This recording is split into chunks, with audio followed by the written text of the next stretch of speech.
most in mind? I think I am on a boat at night in the ocean, like a ship. I'm noticing the moon on the water as it's rising. And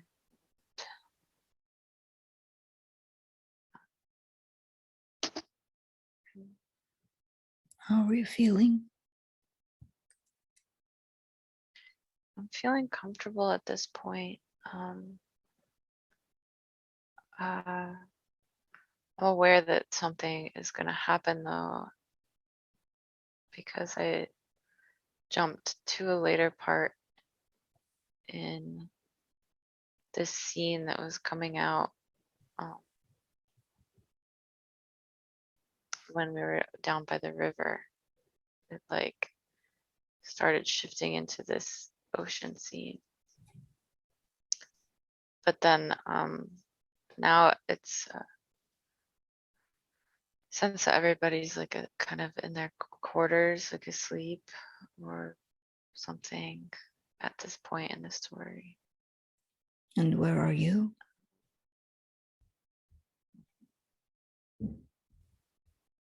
First, I thought I was in a bed, but I guess I'm noticing the moon on the water. I feel comfortable and I just feel like I'm like sick, like I'm like in a relationship. Mm-hmm. Like I love this person. Very good. Tell me about that relationship. How's that going? Feels like we're hopeful and we're on a boat to a new place, to a new country or something. Mm-hmm. Um, Trying to picture if there are any children. I think that we're like married and I don't know if I am pregnant at this time. Um, it sort of feels like that, like there is a baby and we're happy about it and happy like the or pregnancy that is early on in the pregnancy. Um, and happy to be excited to be going to a new place together. He's somewhere and I'm just enjoying being on the deck. Very good.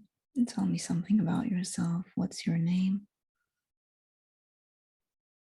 Fanny comes up. Fanny, Mm-hmm. Annie. Does Fanny resonate with you or Annie?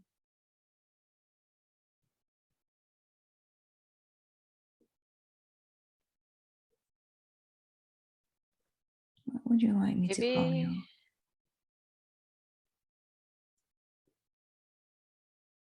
maybe it's Franny. Mm-hmm. Franny. Let's go with Franny. Very good. So, could you describe what you look like, what you're wearing, how old you are? I'm seeing like blonde curly hair with like kind of bigger curls.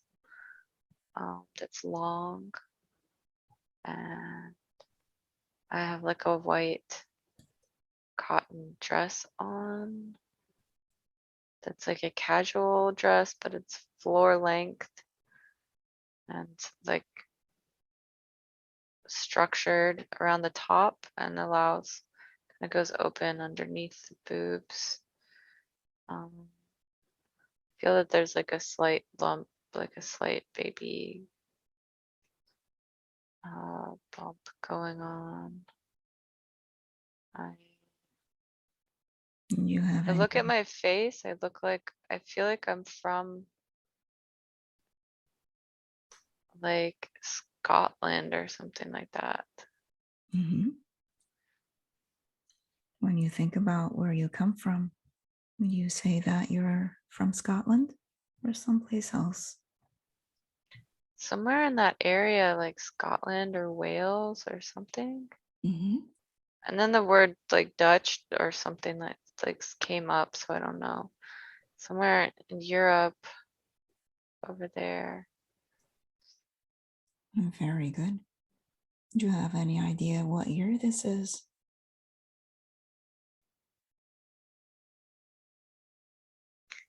Heard like 1823 or something.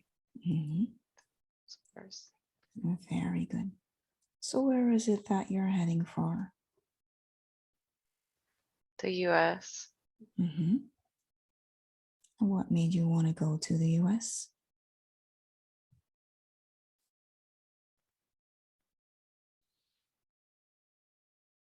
I'm seeing that like a really alcoholic family back home. Mm-hmm. And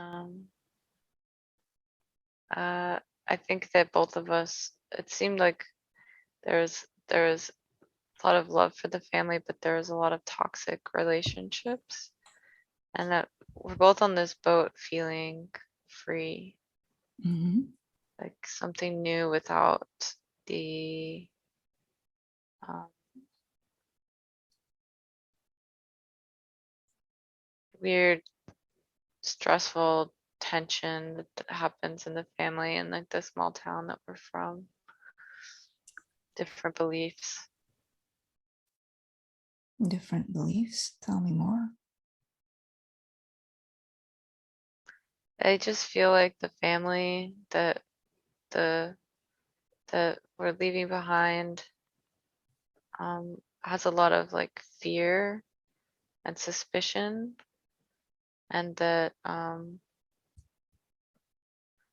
just like the way they live their life. And they see like we're in love and like just happy, and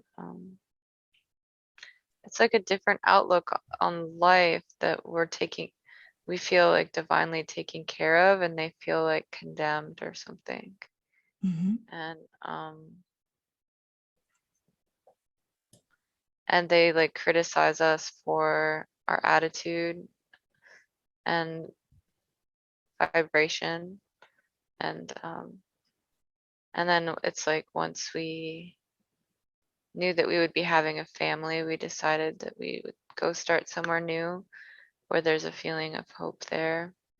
And yeah. Very good. At this point in time, do you know where in the US you're going to settle? Do you have any specific plans about that? um, there's like a lumber industry, like he would be doing something like that, so we would pretty like the image is that we wouldn't be like going to a big city. We would be following the lumber industry as it um, moves through the country or something. Mm-hmm. So tell me about that husband of yours.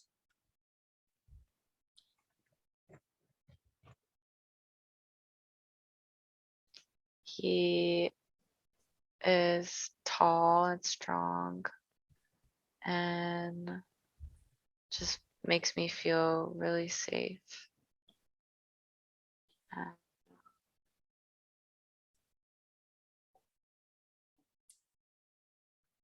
What do you when call him?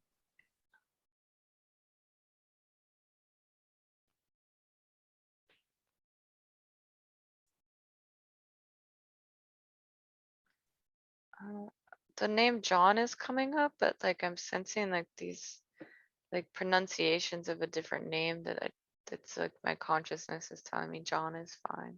Mm-hmm. Very good. Let's close that scene now on the ship and move to the next significant scene, next significant event in that lifetime. 3, going there now. 2, and when I get to 1, you'll be there. And 1. Tell me what's going on. The sea is rough. It's still nighttime. And I see the ship hitting a rock. And it's chaotic on this ship. I can't find anybody. It's like capsizing quickly. Uh, How are you feeling? Terrified. It's happening so quick that I can't really wrap my mind around it.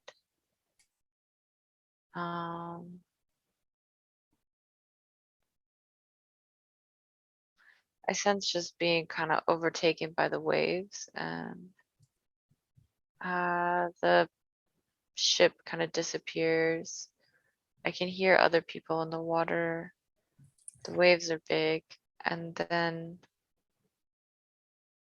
the next thing I notice is uh being on the rocks on the shore, but it's not really a shore. It's like there's like almost a big cave. There's still obstacles to get up and out of this situation. These big rocks to kind of go up, and just screaming because I know that my husband might be dead. And I'm just scared. I don't know where anybody is. Do you see anyone else on the rocks with you? Do you hear people in the dark? I think there's a couple people down the way, down the rocks from me. And I notice we're near some kind of town, or at least there's a lighthouse down the coast. And I can see the flash of its little light spinning around. That must be why we came to this spot. Mm-hmm. Tell me what happens next. Seems like my arm is injured.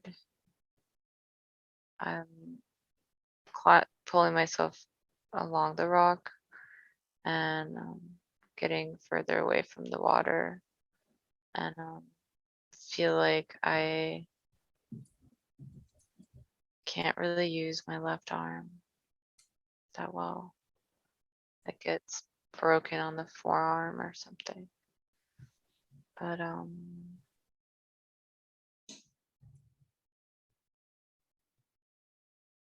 Tell me what else you perceive about your body and your surroundings.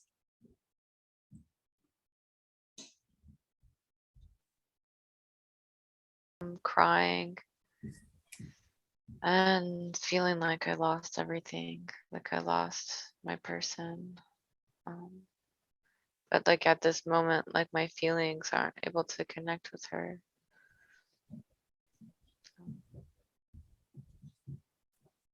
I think that that was the experience that I was crying the other day. Um, Tell me about the other day, about how you were feeling.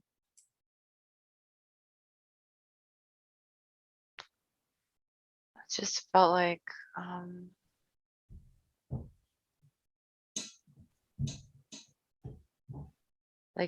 grieving a big loss, like losing somebody, and losing but somebody that you can't get back that's like dead. Um,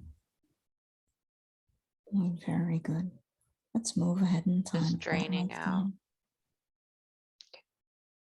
Go ahead, continue.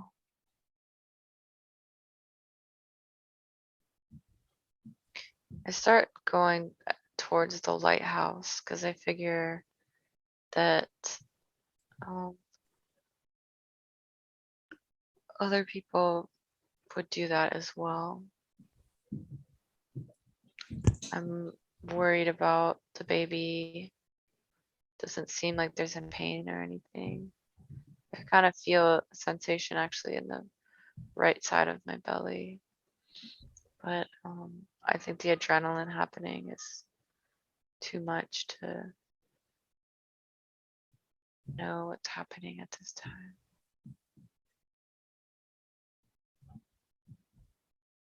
Yeah, I see that it flashed ahead um to some kind of miscarriage in the future. So grieving the loss of that as well. And where are you now as you're having this miscarriage? They set us up in the lighthouse, and maybe there's a building nearby where they gave everybody blankets and stuff and let us kind of get it together. And then I started feeling pain, and there was a woman there, and she was helping me. She was putting a wet rag on my forehead. So I was going through it. I want to say at some point we walked outside to a private place, and it happened during the day outside in the grass. And um, Go ahead. I was just laying on the earth, feeling like Is, that's all I had.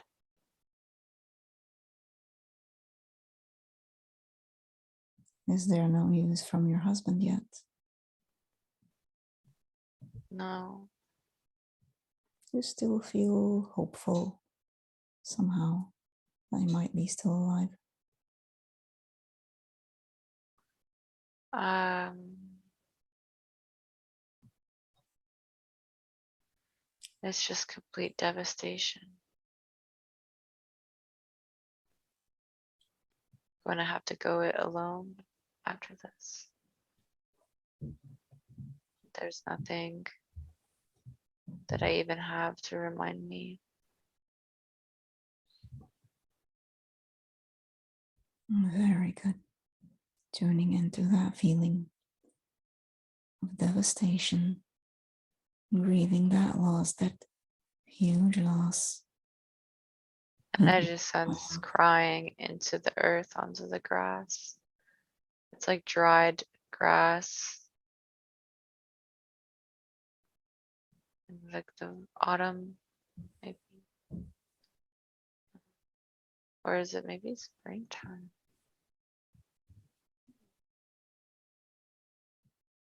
And as you know now, crying that you're gonna have to go it alone. How does that affect you in your current lifetime? Just surrendering control to a higher power. Just giving up completely. Just um, that's the effect of hitting the bottom for me in this lifetime right now is um,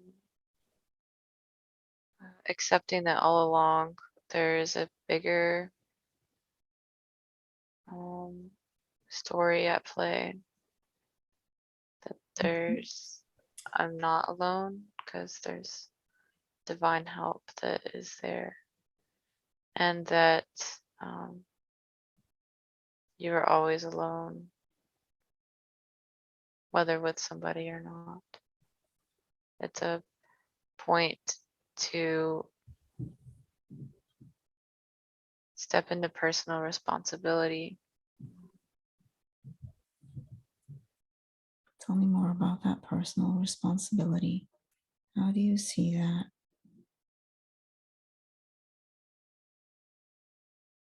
Um, it's like true personal responsibility involves not having anybody to blame for your situation. And also not wishing that you had somebody to come save you from your situation. Mhm. Because both of those are disempowering to you as the one who is here to learn. And so just because you feel like taking an easy way out doesn't mean that you should. And and in fact, you requested that you don't get an easy tap out from this personal responsibility thing in this life. That um, there's like a certain amount of assistance that your soul allowed, and that's why it can be confusing when you ask for large amounts of help to the universe if the major lesson in this life is accepting, is growing in that way. It's like a conflict of interest to get too much easy help. And so And as you hold these beliefs and this wisdom, that you hold your personal responsibility and you shouldn't blame anyone else for your situation, nor wish that someone would come to save you. How does that manifest in your current life? What does that make you do? Or what does that prevent you from doing?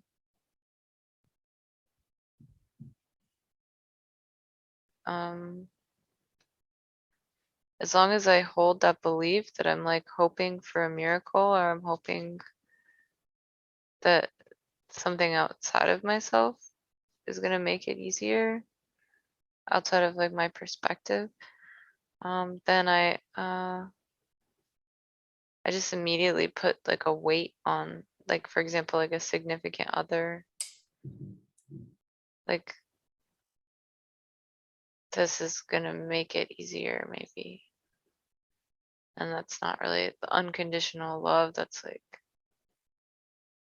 unintentionally throwing in like hopes that, yeah, this is gonna be what takes my burden off, helps to take my burden off.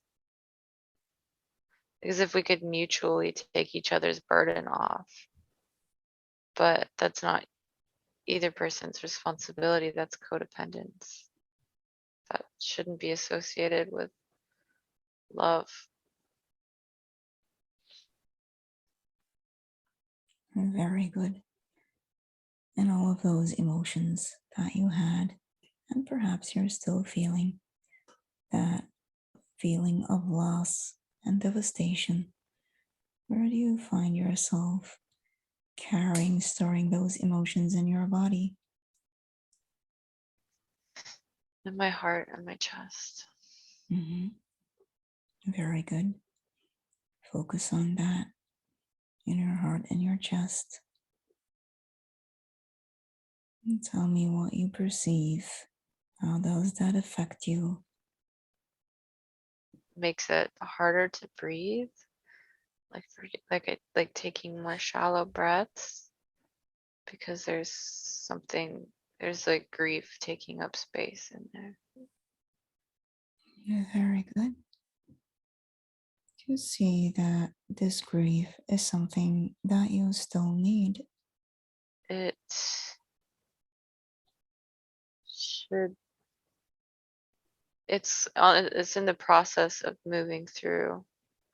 It's been opened up, and it will work its way out, continue working its way out, and affecting things as it needs to.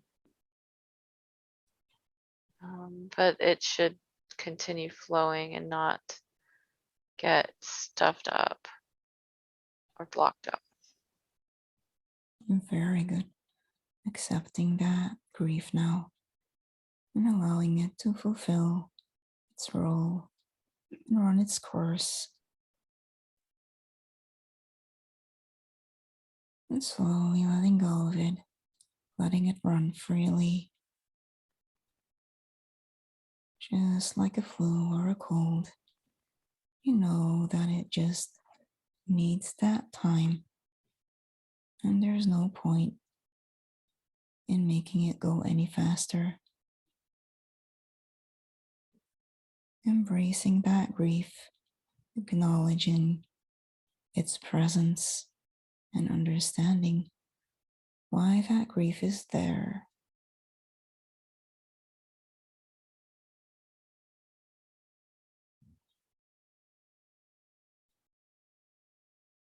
And now, as this process continues to take place, I'm going to count from 3 to 1.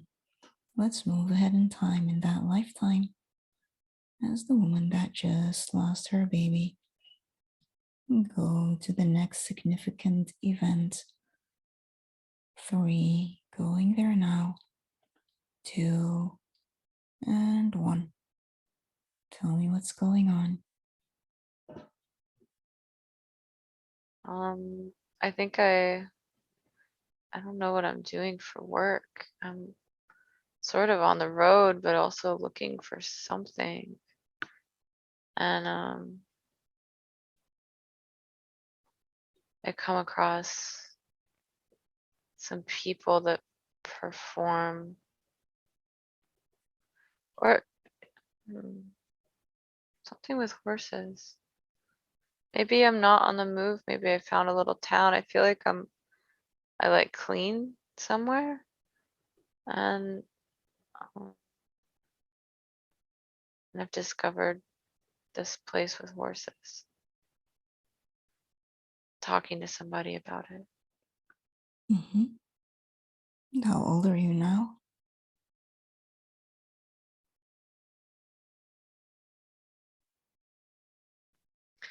I saw the word 20, the number 23.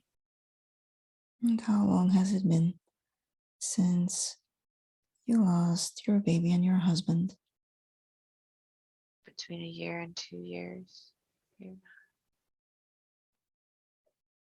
Very good. And so, what is this place that you find yourself in? Is it closer to home, or is it the US or somewhere else? It's the US. We made it all the way to the US and then crashed right on the outside of right before we got here. And how is your life going now? Where do you live?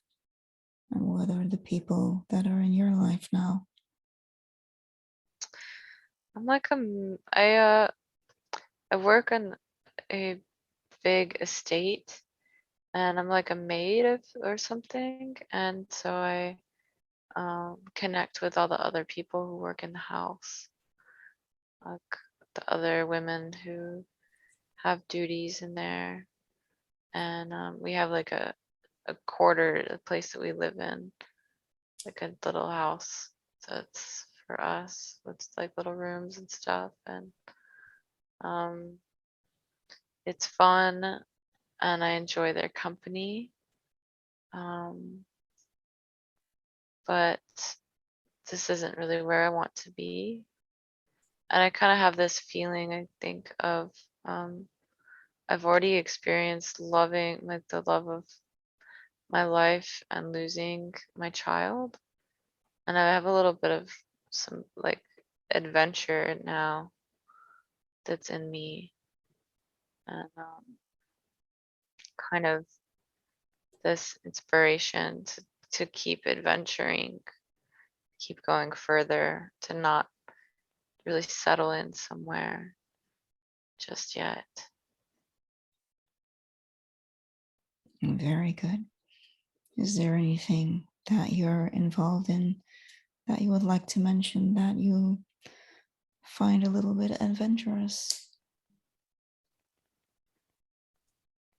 I can see myself up late with a couple of these people telling stories by lamp light, candlelight. And I'm telling these captivating stories of the place that I'm from and the shipwreck. And um, people are just like hearing me tell exciting stories. Some of them I see myself talking about kind of haunted places that I've seen or that like that sort of thing. Things I like telling stories that kind of get people excited and inspire them too. Um, and so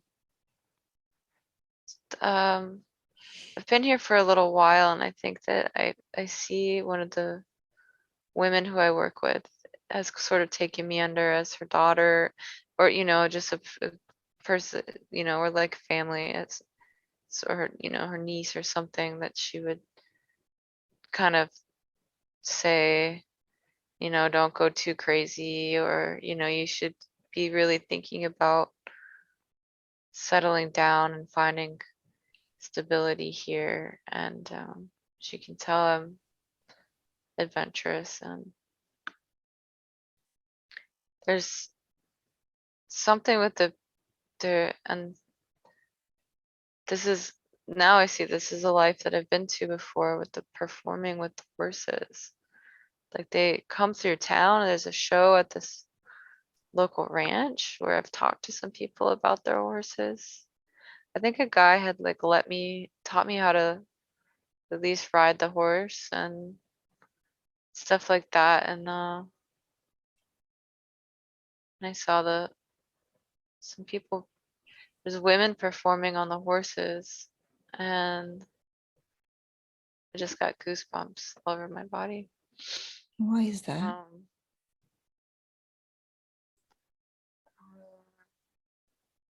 I think my body is telling me that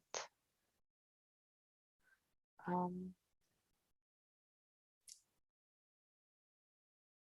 find that excitement. Mhm. To just like it like brought that connected into my body. Tell me more To about these women and the horses. they just they're doing like a rodeo show something, and I see somebody doing like a handstand on the horse, and they sort of have like this act, some like almost they feel like a gypsy cowgirl thing going on. And they just seem like really embodied and empowered, and like they also don't have anything to lose anymore or something. And Mhm. um, I don't feel like, I just can't imagine doing that, but it's something about it is really enchanting to me, and it was inspiring to see. And I wonder, how could I be a part of that life, that kind of life that makes you, it made me feel alive. And there, after the trauma with the shipwreck that I experienced, it seems liberating to move the body and feel expressive like that, move through the trauma. Mhm.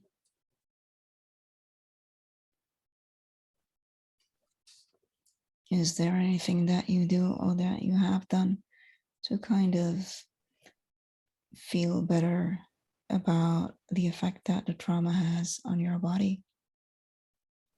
Not much. I would take walks in the country and be experiencing some pain in my lower back and things like that.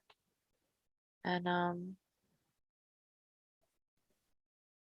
I can see myself going and sort of gently just dancing in a garden or a forest where people couldn't see me to get my body moving. Um, Is very good.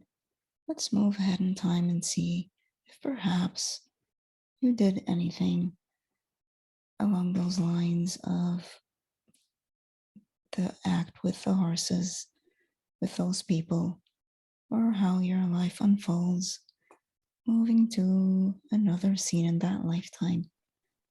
3, going there now. 2, and 1. Tell me what's happening now. I went to their um I went to their camp. The, there was after the performance at night. Noticed like a bonfire somewhere, and I had sort of become friends with the horse people a little bit over time. So I felt like that I should go. I really would like to go talk to these people and hear their stories since I liked stories so much, and didn't feel like this is the town that I totally belong in. I feel so different than everybody, than many people. Um, though this time of in this time there's a lot of the spirit of this pioneer thing, and I guess other people have had crazy stories too, but I feel like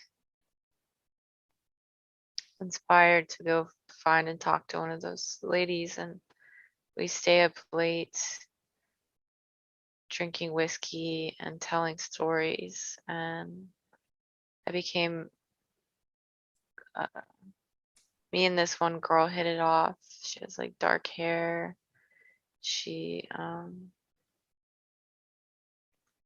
just she's really confident, and it's like she wants to she says, you should join us, you should do it, get out of here and come with us. we're gonna we're gonna be here for a little bit practicing. You should come hang out, come ride with us or something. And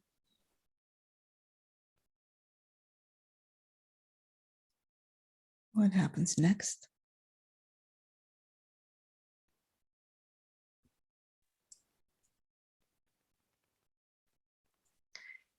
I see myself skipping forward to like a bar brothel type thing, and uh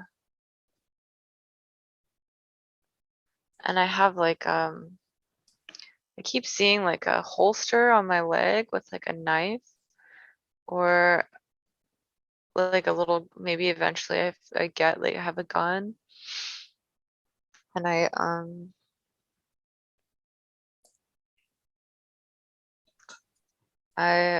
I'm my life is like this performer woman, and I sense that I got caught up in like the little bit of debaucherous life.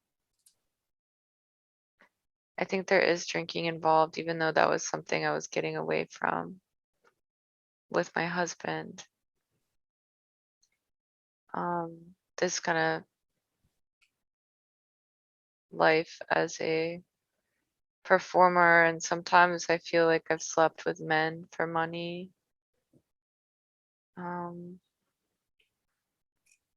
Tell it's me. ungrounding. What do It's you mean? fun and What do you mean by ungrounding?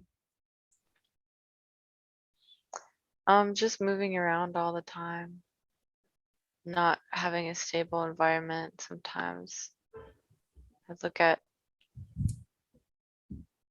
a happy family in the crowd, and um, sometimes I'm happy that I'm grateful that that's not where I am because of the adventure that I have. And then other days I feel very sad that I lost mine, and just see the joy on the children's faces. And I just don't believe that there's another love like that for me in this life. How does that make you feel?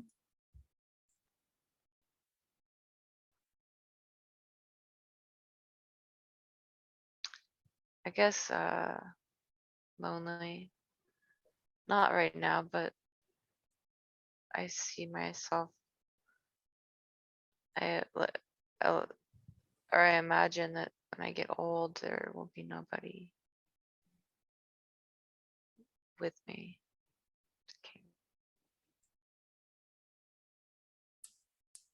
Very good. Let's move ahead now in time. Let's see what happens next in your life. 3, going there now to the next significant scene or moment in that lifetime. 2 and 1. I seem to have reached a low point, and I'm not really able to uh my life has become unmanageable. Um I think that I am being like I went from like being just a performer to being like an escort for men, and um, I am drinking a lot, as is like everybody at this time, and um, not feeling very good. I think I made a big scene somewhere, like a mental breakdown type situation, and um,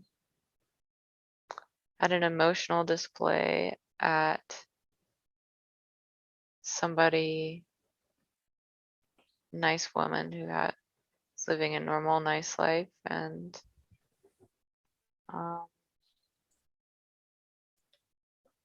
that was really mean. And so I don't really know what's going on with me. And this eventually leads to finding some nuns that are willing to take care of me as I detox from the alcohol and consider living a different life. And how old are you now? Oh, the number 44 came up. Very good. And as you're 44 years old and you look back upon your life until now, what is it that stands out apart from the shipwreck and all of the excitement with the horses and the women? It's never how you expect it to be. Stands out as just a feeling of heartbreak, though. Having a chip on my shoulder. But of that, propelling myself into really creative and inspiring role, but also that choice to to drink instead of to rise above it stands out as a regretful coping mechanism. Mhm.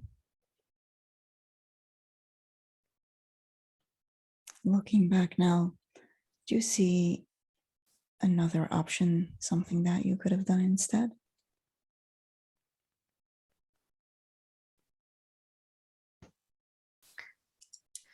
Yeah, I see riding around and having fun for a little while.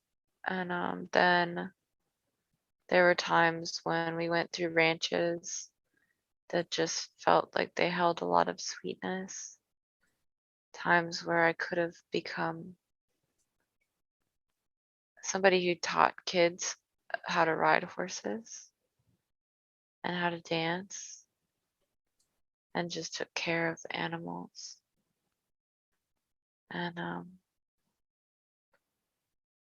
And made connections with the children and been healthy and fulfilled and appreciated. And, um, Did you decide not to do that, or did that just happen? I passed it by because I didn't have a connection to spirit and as much as I thought I did. And so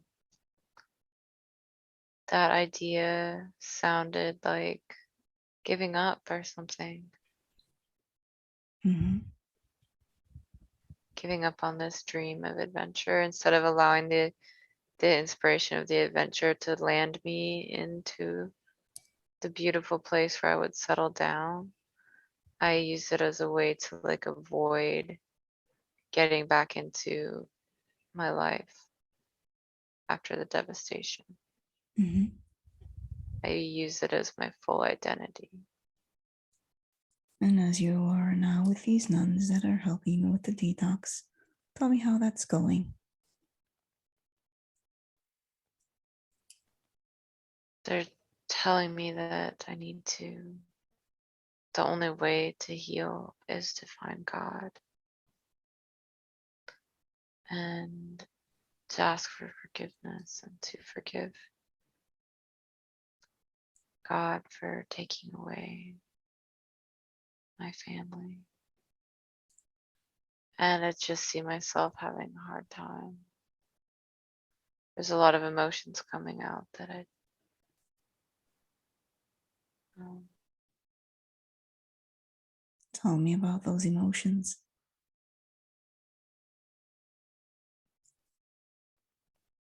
just like wanting to have a family, but refusing to be open to a different scenario and just feeling like I was tainted by what had happened and like it wouldn't be the same. And I just see, then looking back at that from that point, she just felt so damaged, but also realizing that she could have put down that once it started becoming unhealthy, that didn't have to, you can always change. You can always relax and just enjoy life. That's very good advice. Tell me what happens next. Is that advice from the nuns something that you find yourself applying, finding God and forgiving Him for taking away your love of your life and your child? Yes, I'm working through it. I am just grieving when I go back to my bed and I make myself get up and go and I work in the kitchen and I help with the food, and then I work with somebody on reading the Bible, and I take it one day at a time and just learn how to be humble and accepting of these women who haven't lived the rough life that I've lived. I know that to go back out there would be and live the life that I was living would be the end of me. So I it's nice to just be able to surrender everything and be taken care of here.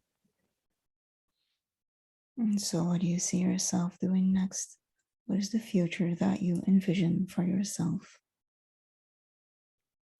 I realized that I could still attain that dream of working with the animals and just enjoying my life and connecting with people and maybe children and just working and being of service to others and living a life with gratitude and peace and wellness and still getting to tell my stories and bring my creativity into the picture and my energy still shifts the room with my because it's not my energy's not dimmed down. I learned to turn it up and so my voice projects and I stand up for people, women, and, and so I didn't lose the strong characteristics that I gained from going down that other path, which I thought I would lose them when I let go of that life. So, as you find yourself now having benefited from both these experiences, from everything that has happened in your life, having grown and having learned, what do you see yourself doing next? Moving ahead in time, perhaps a few months or a few years. 3, tell me what comes up.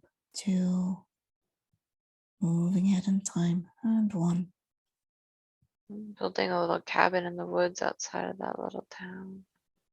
It's a place to go. Become an old woman there.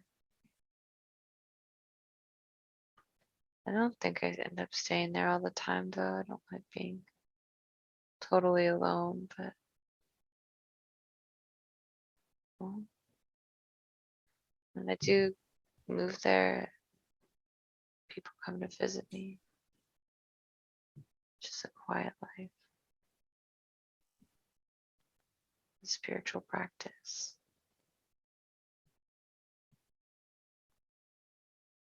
tell me about the people in your life. Someone that stands out, perhaps someone that you're still in contact with.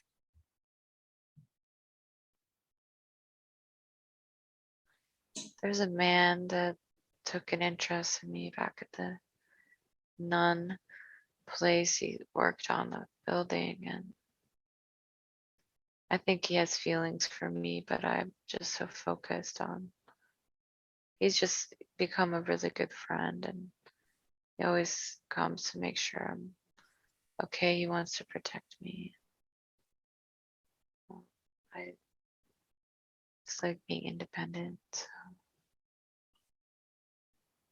he visits me often, brings me things like nice bread and says other things that he gets at market.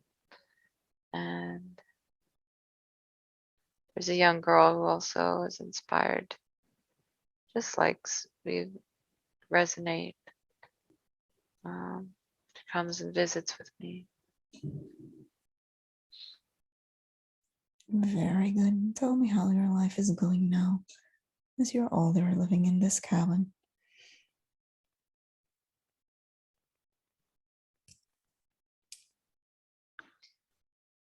It's going well. I feel it's every day I have a connection to God. I'm really into prayer and walking in the forest. And I feel safe and protected because I feel strong and skilled in survival for myself. And yeah, my days are all about fortifying my home and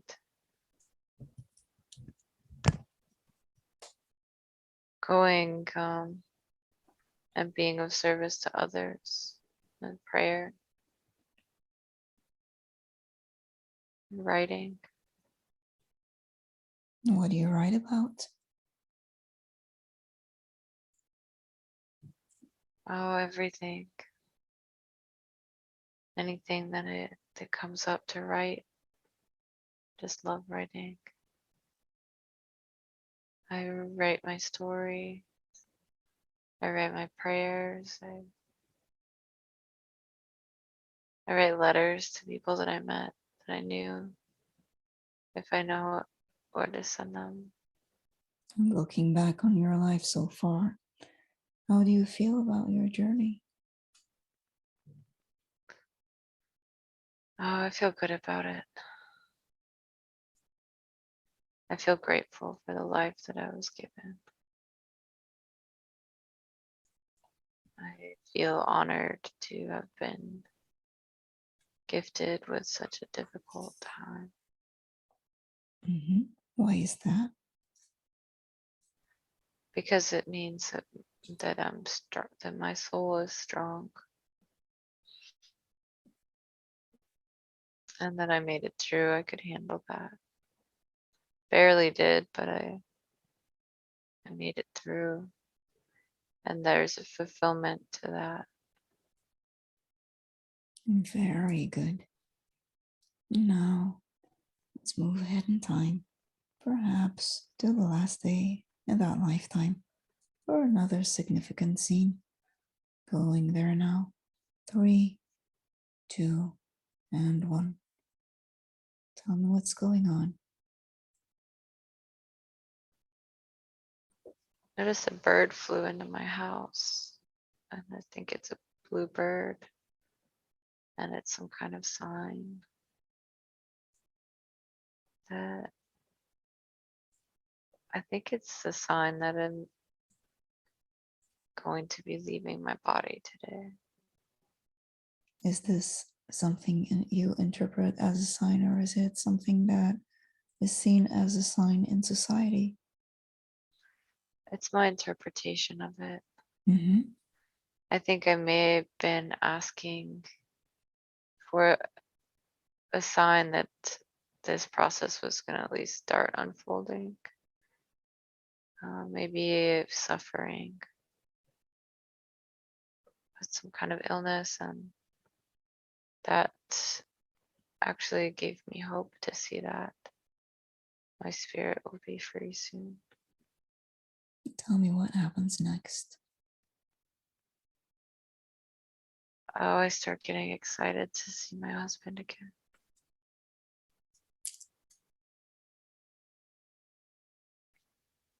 I pray that I'll meet my God and Jesus at the other side of this. I'll get to see the people I love. I just start, that's all I can think about. Just closing my eyes and basking in the light. And then finally the moment comes.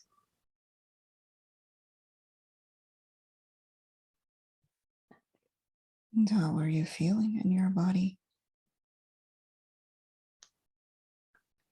Oh, I felt like my body is just so heavy. I,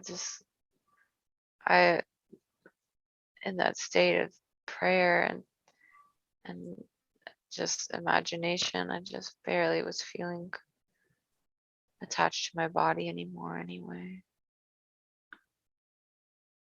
couldn't. I felt like my body is just like heavy. Like I don't even know if I was able to move much. I don't know what happened. How long have you been lying there now?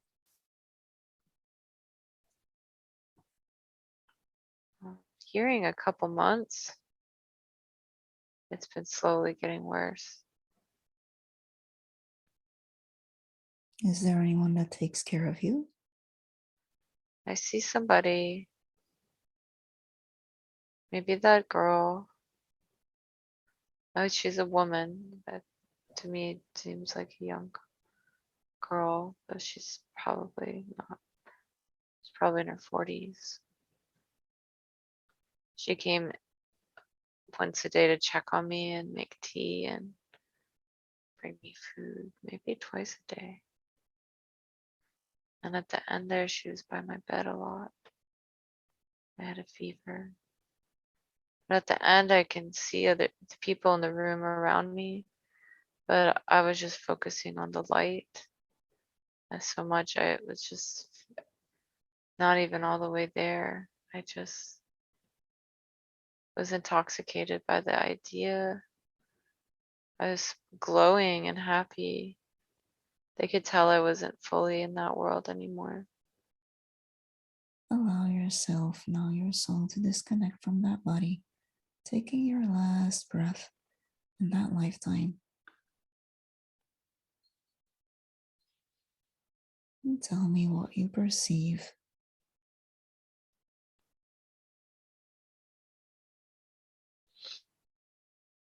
I feel like I can do a couple front flips. It's being out of that body. I feel like I float, I disconnect, and then I look so far down that I have the feeling of flipping around, but of course that's just me, my consciousness. I am magnetized towards this light, a high-speed railway.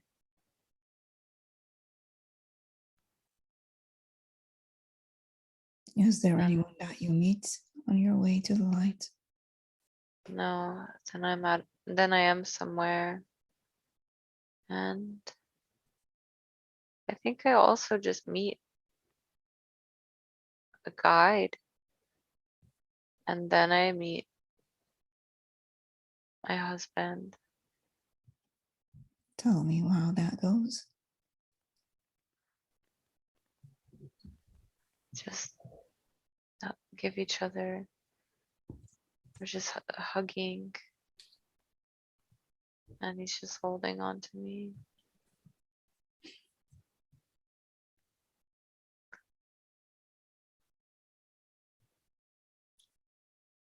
Very good. And I feel all this tension from the body sort of just like sweep away as I slowly am getting back used to being in this form or without the form that I was in. His soul kind of, he puts his hands on my back, and it brings me back, centers me back in the knowing that this is home, and that was an extension of the experience. He's proud of me.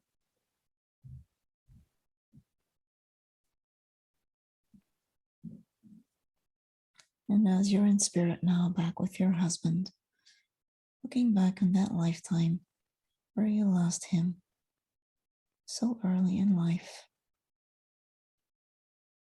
what comes to mind now? What insights do you have about why this event happened?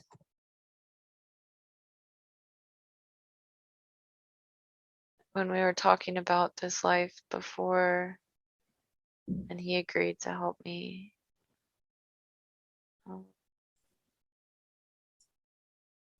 Help you with what? To go live that showgirl life. Um, we talked about, if I had become an orphan or something had happened where I was kind of feeling down and out so bad at that time that I wouldn't have found him or love, that I may have been, would have been too hard for me. I may have just totally given up. But something about having that love at some point, um, with my particular soul, um, it's like gave me a little bit of hope in the background for everything. Um, but even though I lost him, um, still helped me not feel so alone. Just to remember what we had. And why is it that you needed or wanted to live that life of the performer, the entertainer?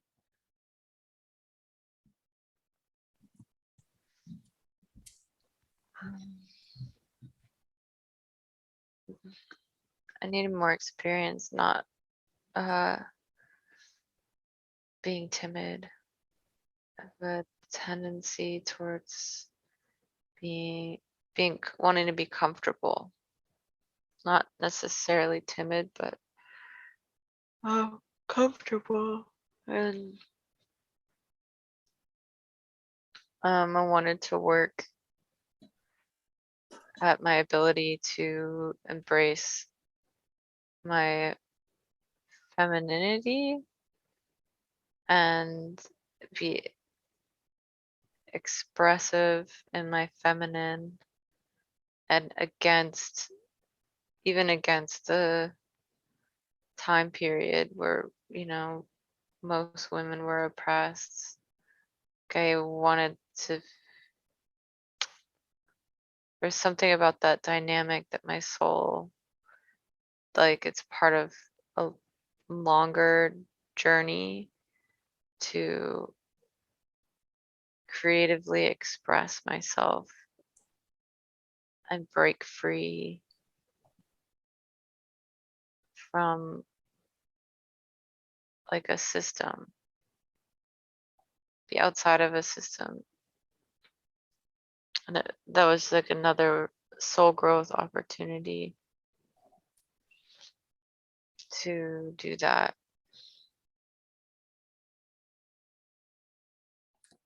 And do you see, looking back on that lifetime, that you have learned the lessons that you set out to learn?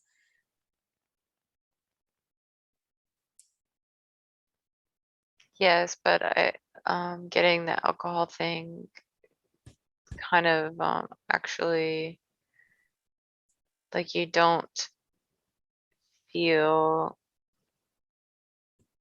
so I didn't fully stretch out into the role that I could have because I was choosing to numb the emotions.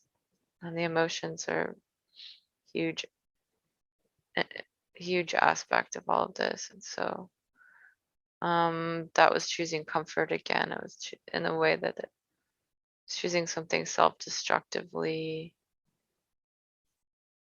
comforting instead of stepping into like a fully empowered position. It disempowered me and then it tore me down. And so that was just something that I didn't anticipate. And that is something that I had to work on again in this lifetime. Mm-hmm. That I've moved quickly past, but it still has a signature and imprint. So now that these emotions have come up again in your current lifetime, and you have the opportunity not to numb those emotions, what is it that you intend to do this time around to deal with those emotions? be creative and expressive and express from now, knowing that I know that you can't express the pure emotion if you're shifting the energy with alcohol or anything else. And the expression has got to be pure. And so it takes courage and vulnerability. But to this lifetime is to move into fine tuning the expression for a purpose and not needing to do it just to do it, to prove anything or with a chip on the shoulder. It's a more of like this matrix of this balance of allowing spirit to be channeled through the body, for that vibration to be heard.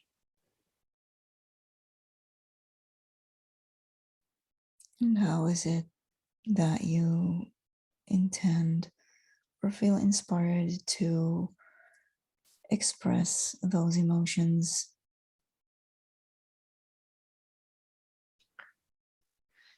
At this time, movement and dance, and with the voice, even though I don't have formal training in any of those, um, dance,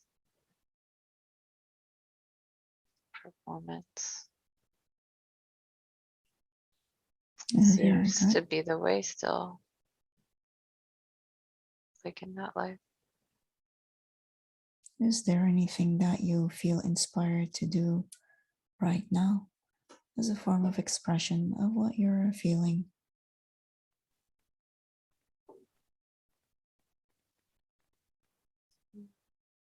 I just saw that using my new microphone to tell a story. Um,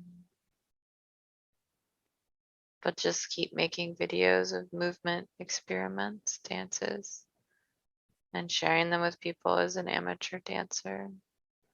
Knowing that the vibration comes through and the emotion still comes through, even without any formal traditional, even more so than with a formal traditional, any kind of dance background, because it's raw and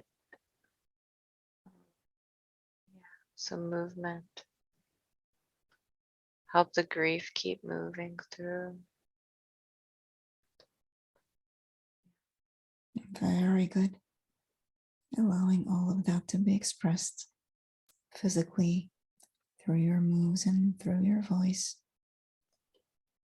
Having found a better coping mechanism now where you can channel all of this instead of avoiding it.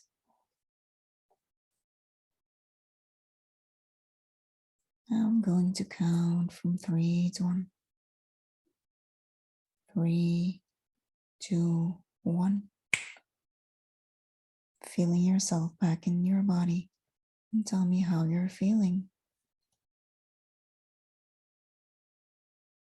I suddenly, well, not suddenly, but